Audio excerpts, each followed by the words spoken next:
Hi, I'm Caroline Leavitt. I'm the co-founder of A Mighty Blaze, the book initiative that started just when the pandemic came and slammed us all into nothingness. Our goal was always to unshutter independent bookstores to help authors whose tours were canceled, like mine was. And now it's morphed into we're just a vehicle to connect readers and writers and indie bookstores and just to have fun. So I want to tell everybody that today we have something really special. We have Claire Dederer, an author I absolutely love, with her book Monsters, A Fan's Dilemma, which is getting so much press and so much praise, and justifiably so, because it's a truly important book about how do we separate art from artists if the artists are not particularly nice people. So let me give an introduction to Claire, and then we will have a conversation. And I want to tell everybody out there, don't be shy. Ask questions. Put them in the chat. This particular interview will live forever on our YouTube station. And don't forget to buy Claire's book at bookshop.org or your favorite indie. Okay, Claire Dederer is the author of the New York Times bestseller, which has been translated into 11 languages, Poser, My Life in 23 Yoga Poses, and in 2017, Love and Trouble, A Midlife Reckoning, a riveting account of her erotic reawakening in her 40s. She's a contributor to the New York Times. She's written for The Atlantic, Vogue, Slate, The Nation, and New York Magazine. And the most amazing thing is she's right now living on a houseboat in Seattle, and you can see it outside the window. It's incredible. So Monsters grew out. So first of all, welcome, Claire. I'm thrilled to have you here. The Blaze is thrilled to have you here. Thank you for being here. Thank you so much for having me. I really appreciate it. Oh, absolutely. So I want to show this great cover again because it's extraordinary. If I can position it right, which I probably can't, it's just a gorgeous, gorgeous cover. So this book, Monsters, grew out of an essay you wrote, which went viral, which was, what do we do with the art of monstrous men? You published this in the Paris Review in 2017. And I was wondering, did you expect it to go so viral? Were you startled by the reception? And what was it like to expand it into this book? Yeah, I'm just like a very nervous, anxious person, so I'm pretty much startled by everything. It doesn't matter what happens, I'm startled. So yeah, the piece was actually, it was really interesting. I had actually started writing this book in 2015 or 2016, so a long time ago. And I'd been really laboring hard on this material and thinking about it. And when Me Too sort of had its online eruption in October of 2017 with the accusations against Harvey Weinstein, and there was this ensuing massive national conversation, I just thought I have to contribute to this. I've been thinking so hard about it.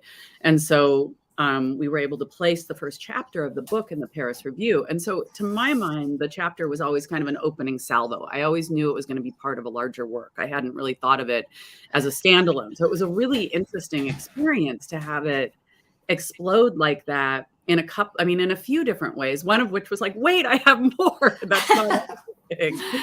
And then it was also really interesting as a reader and maybe even as a citizen to have it kind of be so widely read, because it was a period when things were really bifurcated or polarized. That's the word I'm looking for, where things were really intensely polarized. And it was very much a moment of hot takes. And this was a very cold take. You know, I'd been writing it for a year or two at that point. And so to have something that I'd put so much thought into be well received made me feel hopeful as a person that we could have a more complex conversation, but also made me feel hopeful as a writer that my way of approaching this material, you know, that people might be receptive to it.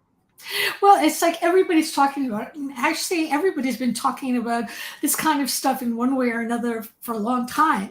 Yeah. A million years ago, when I was at Brandeis, all of my literature classes were always arguing about, should you know the bio of an author before you read them? does it matter? Can you separate the two? And I remember there was argument after argument. It's like, do we have to know that Fitzgerald really wanted to be rich himself to appreciate Gatsby? Or can we just take it on its own? And then I started feeling uncomfortable about this myself during the whole Woody Allen thing, because it's very hard for me to watch his movies now knowing what kind of person he is. And I was trying to think, well, why is it hard for me to watch his movies where, like you, I can watch Polanski's films all the time and love them?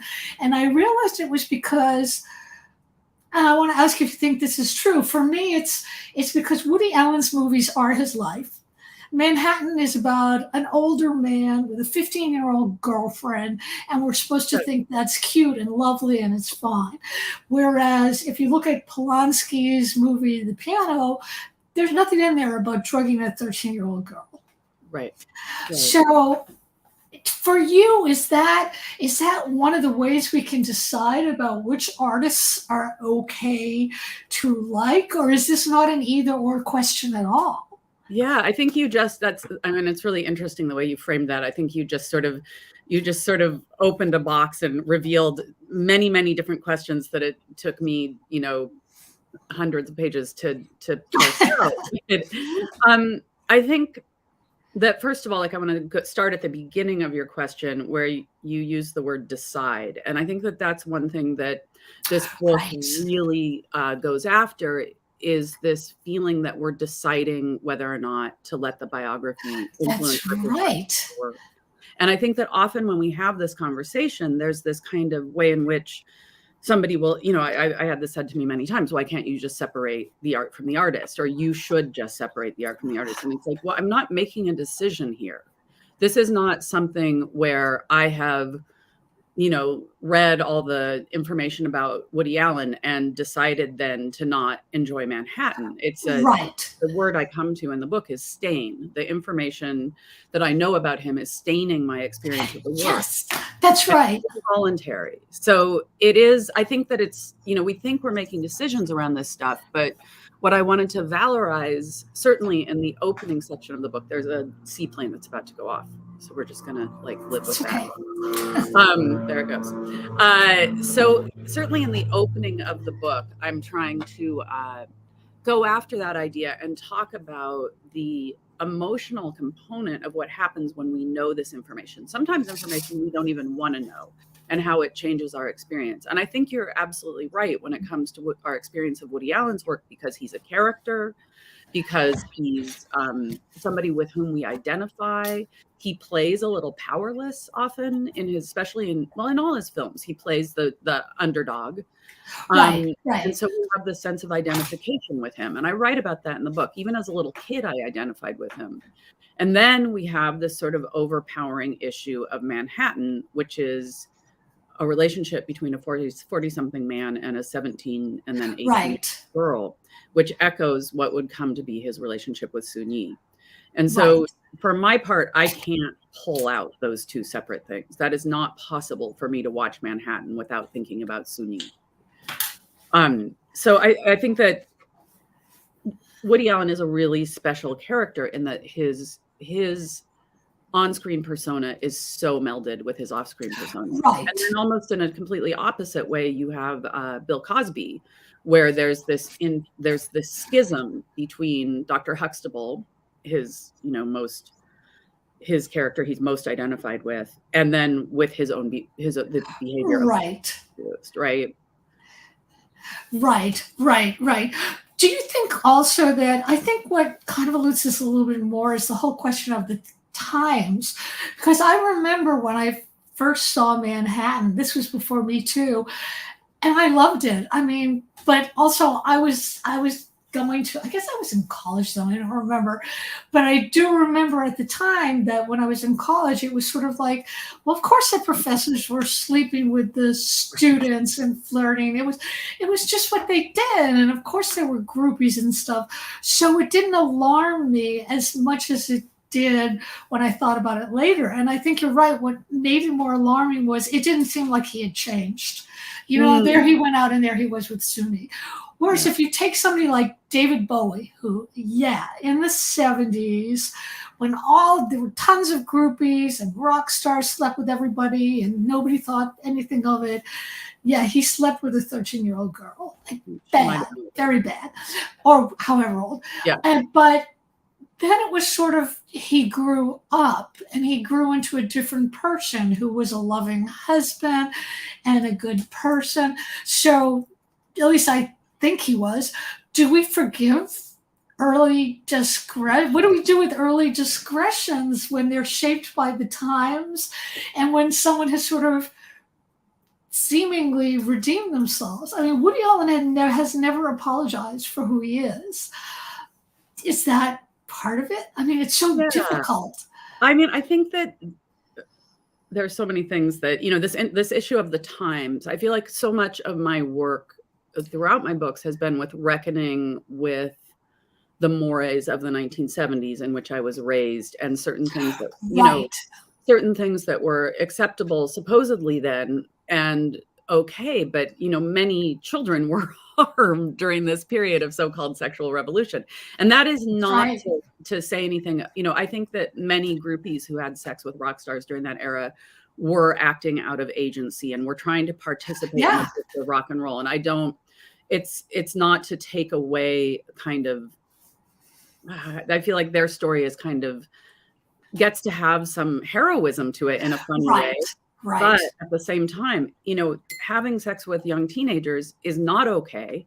It wasn't okay in the 70s, even though it seemed okay. And it's sort of was this momentary blip where suddenly children were sexualized and we were told that that was just normal. So, I don't really give anybody a pass on that, even though it was of the time. I think that, as somebody who was sexualized as a preteen myself, it wasn't okay. All of that said, your question is about redemption. And I think that it's a really important question. It took me a long time to come to a place of allowing redemption for the artist, allowing redemption for myself, or even for the unredeemed artist, allowing some acknowledgement of their humanity and just sort of their personhood. And I think that, when the part of what's happening in the book is that I started writing it, as I said, in 2015. I finished writing it many years later because I'm a slow writer at the end of 2022, really. And as you know, we underwent a lot of political changes over that period. I was radicalized in ways that I would never have expected that I would be. And so at the beginning of the book, it's really a punitive feminism that's informing what I'm doing. It's sort of a j'accuse, you're wrong, I'm right, sort of very othering kind of situation. And I didn't know the term carceral feminism then. I hadn't really thought about the larger issues of this. And as I wrote the book and as time went on, I began to think more about systems that are more responsible than individuals. I began to think about personal responsibility, growth, change, redemption, all these things, which is all in the book, but also my own, my own capacity for overcoming things that were wrong in my own life, and my own capacity for redemption created a way in which I was able to have more empathy, right? Do you think that we have to like an artist to like their work? I mean, I know, but I don't think I'd want to have dinner with Roman Polanski. I'm deeply sympathetic to his childhood where he was escaping Nazis, and it was a terrible thing that happened to his wife Sharon Tate with the Mansons, and he was vilified for that. But I can still love his movies. Do you think it matters? I mean, should that go into the equation that we like the artist? I mean, likewise with books, there are a lot of authors I know who I'm uncomfortable with them. I mean, maybe they haven't done anything bad, but I'm uncomfortable with them. But it doesn't take away from my loving their books. Yeah. I think that just backing up to your idea, what you're saying about Polanski, just as a sidebar, it is interesting how many of these people that are really like tentpole monsters, as it were, had really awful things happen to them in their own childhood. Polanski, Michael Jackson. There's even talk with R. Kelly. Terrible. Yeah, so it is interesting to think about how somebody becomes a black hole. Sorry, Sorry about that noise. But the question about what do we do, you know, I think that, or whether it's okay to like the work, right? I think that I'm less interested in what we should do or what my opinion is of what you should do than I am interested in looking at and describing what happens when the biography meets the work. And I think often about that original essay, What Do We Do with the Art of Monstrous Men? And the title, which is an excellent title. I didn't write it. Oh, really? Oh, it's a great title. It's a great title. Used over and over and over since then. Like it's been ripped off. So wow, you should have trademarked it. Yeah.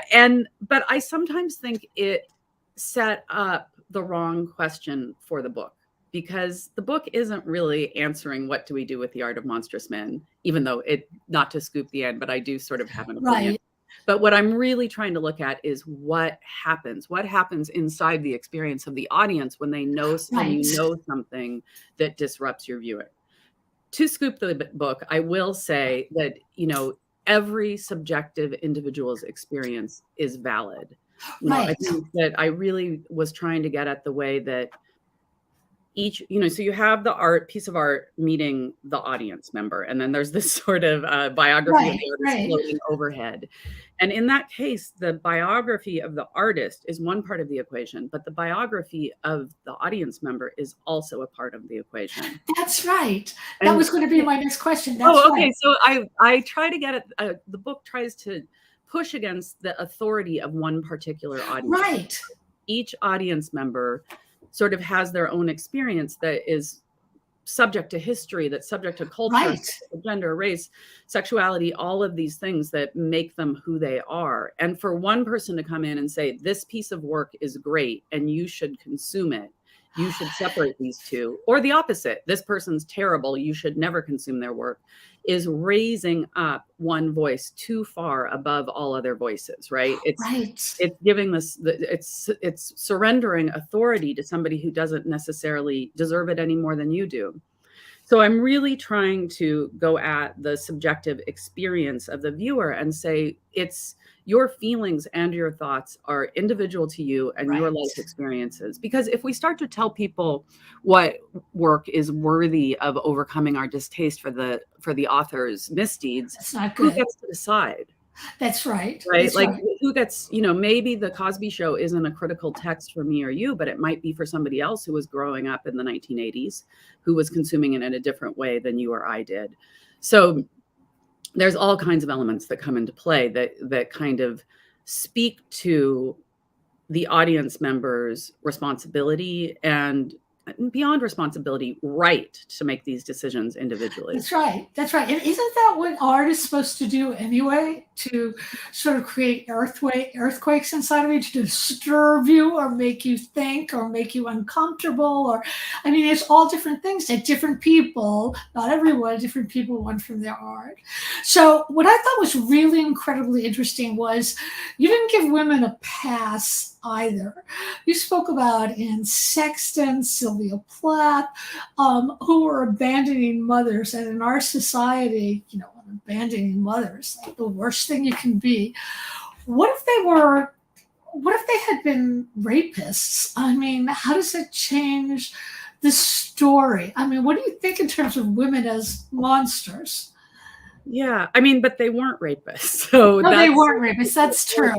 So what I was getting at was this idea that in order for a man to be a monster, you know, he's like raping children. And for a woman to be considered other or to be othered in that way that makes her unacceptable simply means that she didn't perform the duties of care in a sufficient way, right? Right. And so I was trying to, and I'm not equating those two things at all. Right. But I think that there's such a low bar for women to step into the role of being morally unacceptable. And I think, you know, the book, I said earlier that it was written to describe this experience and to be written it was written from a subjective point of view, trying to talk about what my experience is consuming this work. And because I'm a memoirist and because I'm interested in, you know, more in self-indictment above all else, I think that as I was writing the book, it became really clear, and I certainly did this in the essay, that I was going to have to ask, am I a monster? And in what ways am I monstrous? And so the turn toward looking at women kind of developed out of this idea of my own sense of responsibility as, am I an insufficient caregiver if I give myself over to my art, which was certainly, it's not as much of a question now, especially because I finished the book, I'm never writing again and I'm just going to bed. But in terms of, my kids are grown now, so it's less of an issue. But reflecting on the period of raising my children and being the primary caregiver, those were the kind of issues that made me feel monstrous and uncomfortable. Well, some of them. I have so many more questions now. Okay, so my next question was going to be, anyway, you bravely write about your drinking. You talk about and write about seeing the monster in yourself. Mm-hmm. Does self-knowledge matter here? Because I was thinking of someone like Norman Mailer, who never saw his writing about women as monstrous, nor did he see his behavior towards them, which was just appalling, as monstrous. So it's interesting. And do you think that this is a female thing to be so self-reflective? And how does that figure into the whole argument? Did you see yourself as a monster? Because I don't think you were. I think your self-reflection made you human. Yeah, I think that, that word monster is so interesting, right? It's right. I think that it's such a, it Bigfoots its way into the conversation. It's very othering. And also, one of the echoes I wanted to have using that word monster was a reference to Jenny Offal's book, Department of Speculation, which is such an important book to so many female artists I know, where she talks about the idea of the art monster. And she talks about, the idea that Nabokov's wife, Vera, licked his stamps for him, carried his umbrella, did everything. And what is it to be an art monster? It means you get to think about the exigencies and demands of your art above all else. And so there's kind of a desirable quality to being a monster as well. It's that monstrousness that says, I am going to put my selfishness forward enough to make my work. So in that way, I was sort of playing, when I was looking at my own monstrousness, I was playing both with the positive and negative aspects of this idea of the monster. Okay. Liz Havens just mentioned that Brooke Shields comes to mind when you discuss the book. And, as well she does, because she went through all of that. And now she's writing about it and owning it. First, do you want to say anything about that? Sure. I think, Brooke Shields, I haven't seen the documentary, but the themes of the book, she connects to them in certain ways, but she deeply connects to the themes of my second book, Love and Trouble, and to some of the discussion I have in this book about the sexualization of children in the 1970s. And she is the image of that. Even though it wasn't necessarily, she was too young to make that choice, right? She was way too young. Yeah. Yeah. So the fallout of that rippling across her life and what it means to be sexualized. We just had this insane news story come out today about Trump and Ivanka. Oh my God, I just read that on Twitter. Right? Unbelievable. Newsweek, this breaking story that Trump, has sexualized Ivanka within, verbally in front of people many, many times. And sort of this idea that children can be sexualized within the context of their parents or in their home is wrong. And so I think the Brookfield story totally wrong. He actually said he was wondering what it would be like to sleep with her. Yeah. And one of his staff members said, "You realize this is your daughter, right?"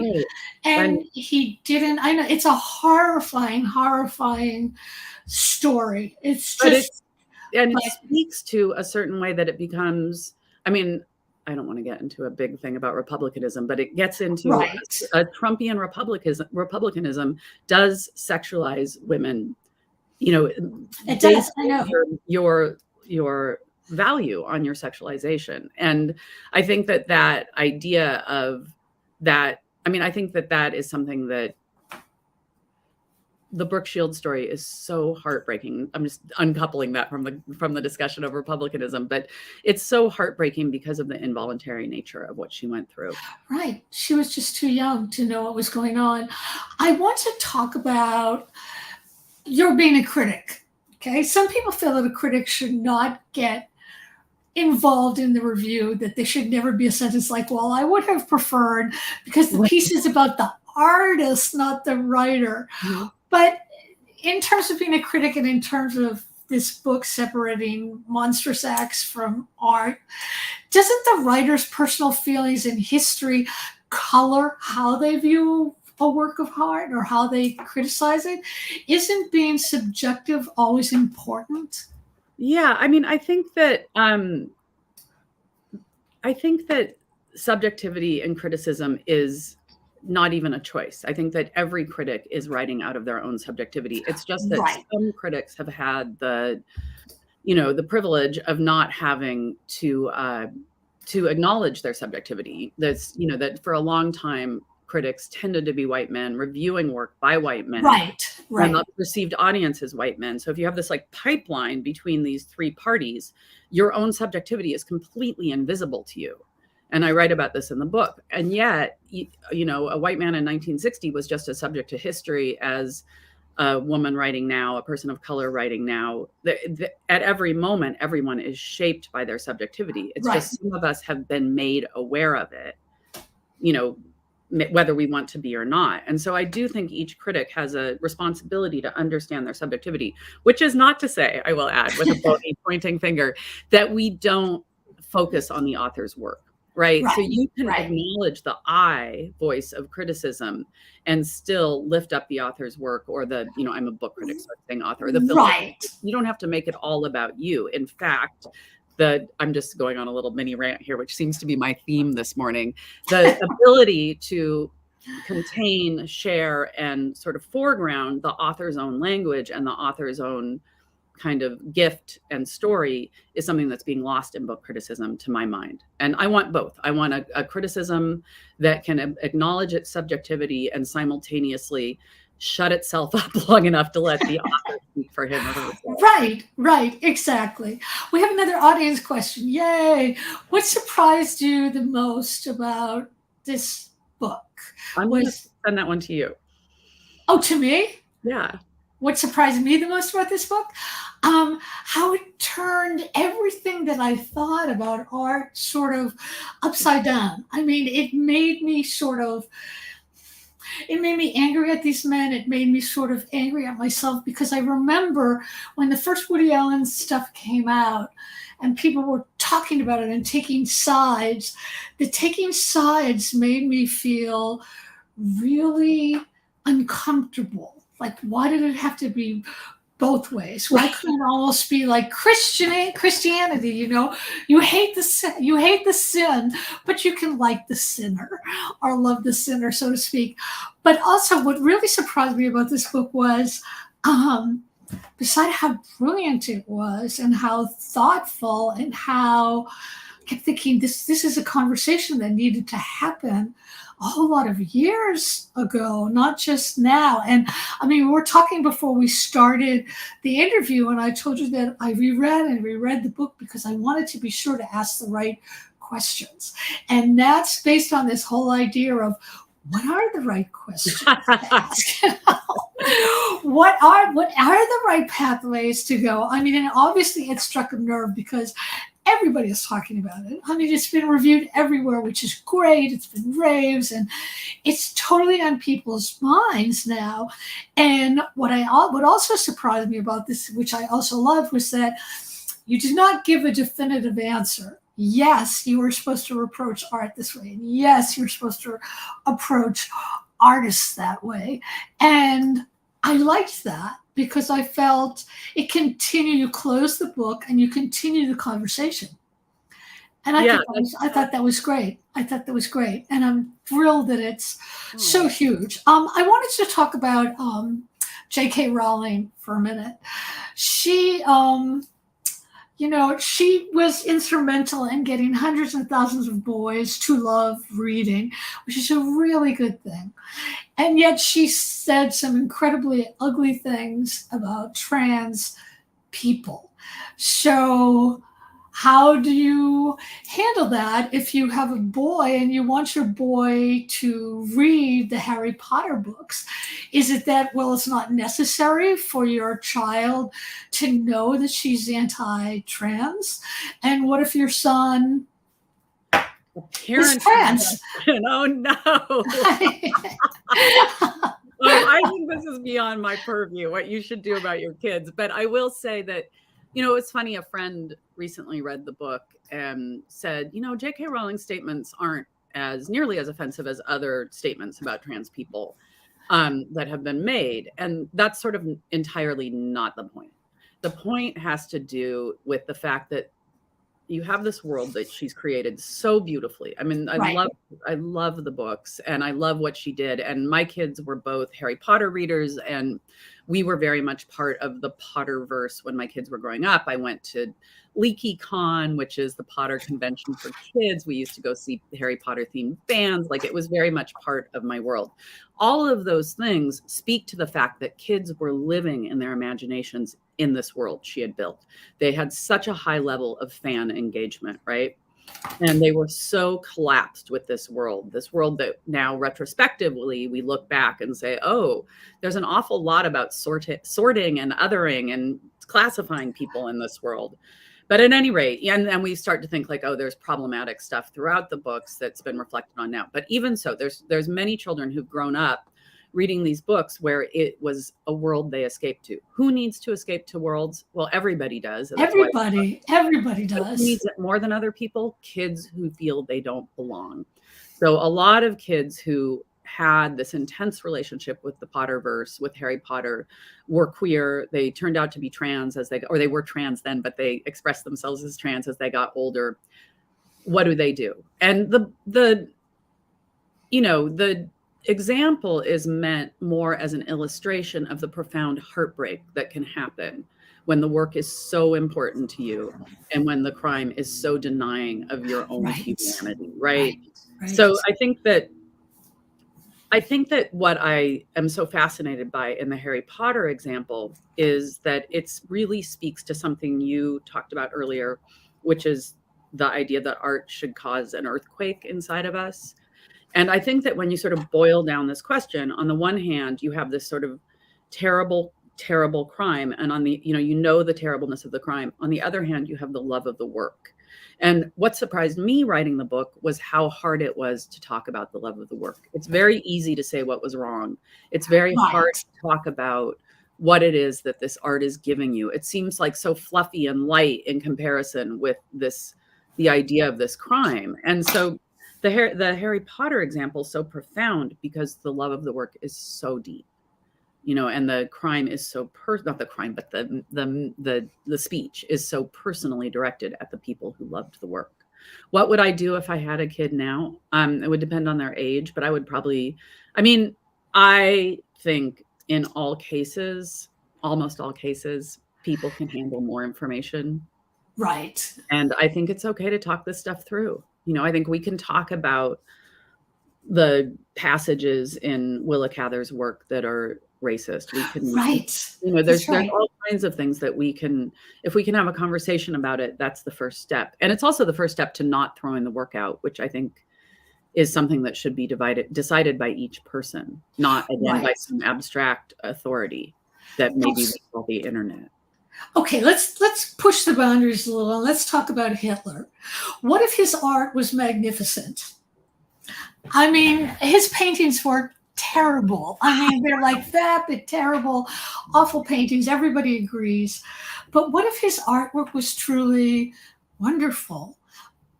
Could you appreciate it, given that he was such a horrific, true monster?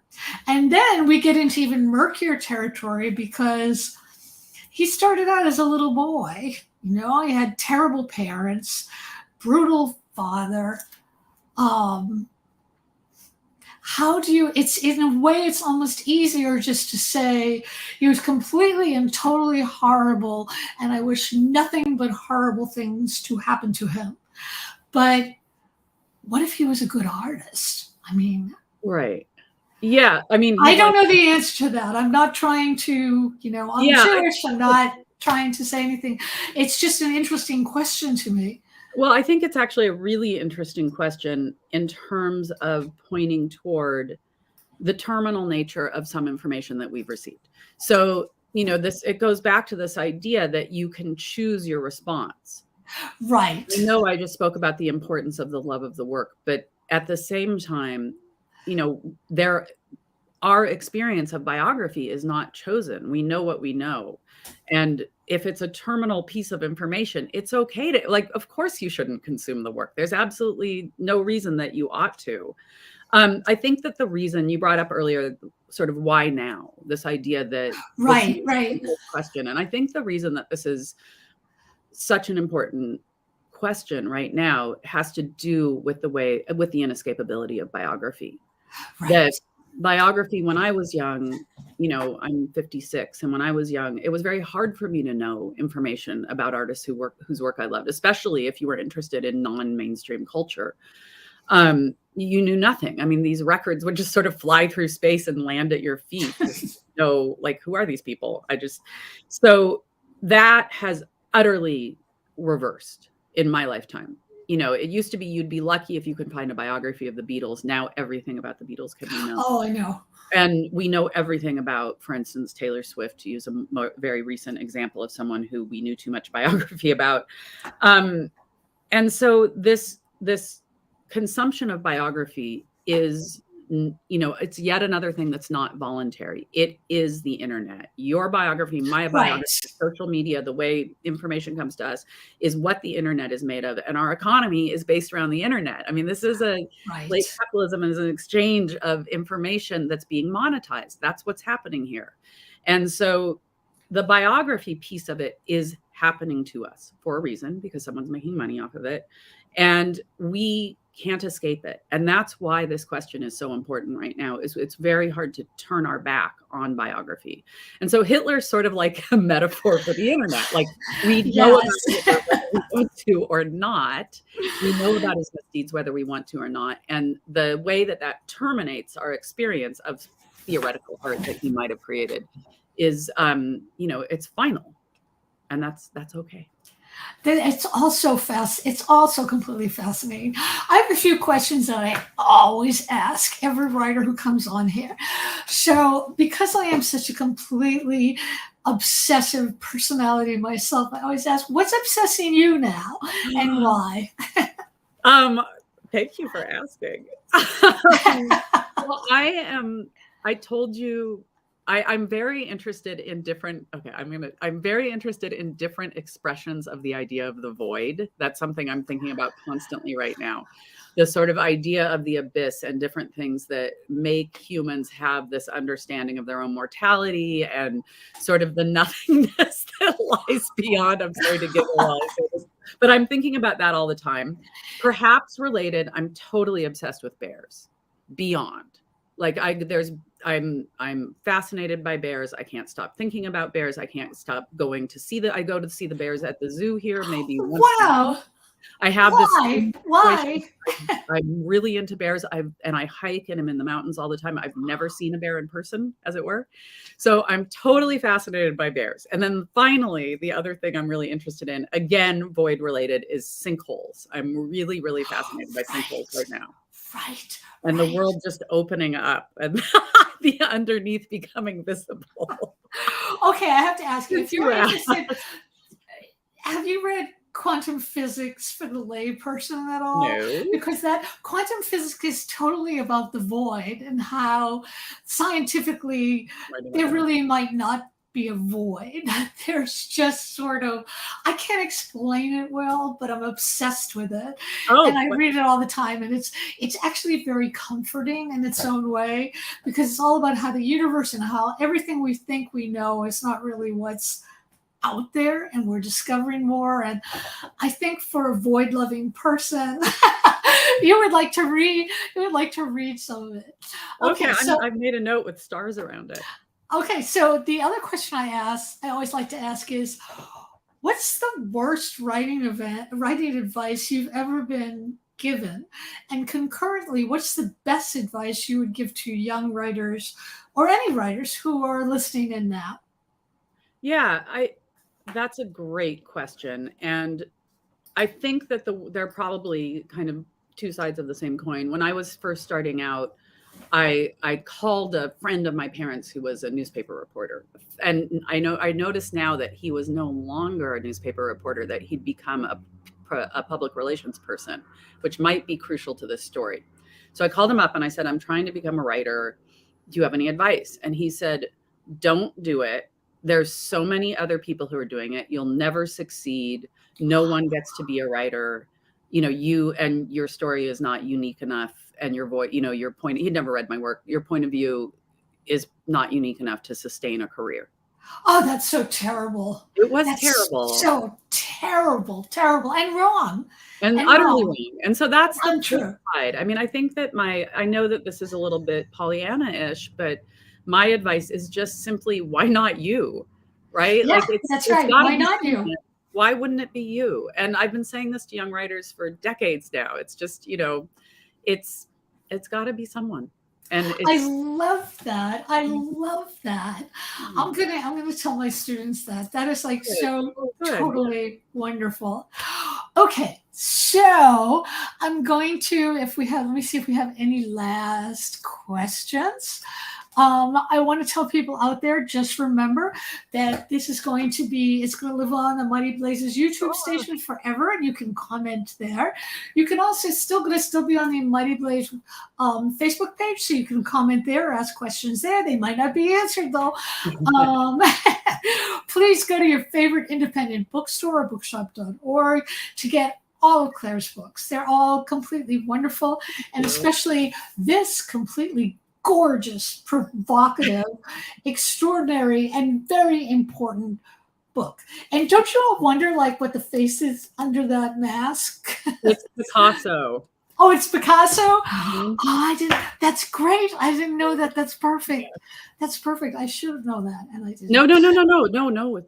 It's a mask. Why would you know? It's great. It's absolutely great. So anyway, thank you all for being here. Please tune in next time. We have wonderful shows on every single week. And thank you all out there. And thank you, Claire. And we'll see you all later. Bye. Thank you so much.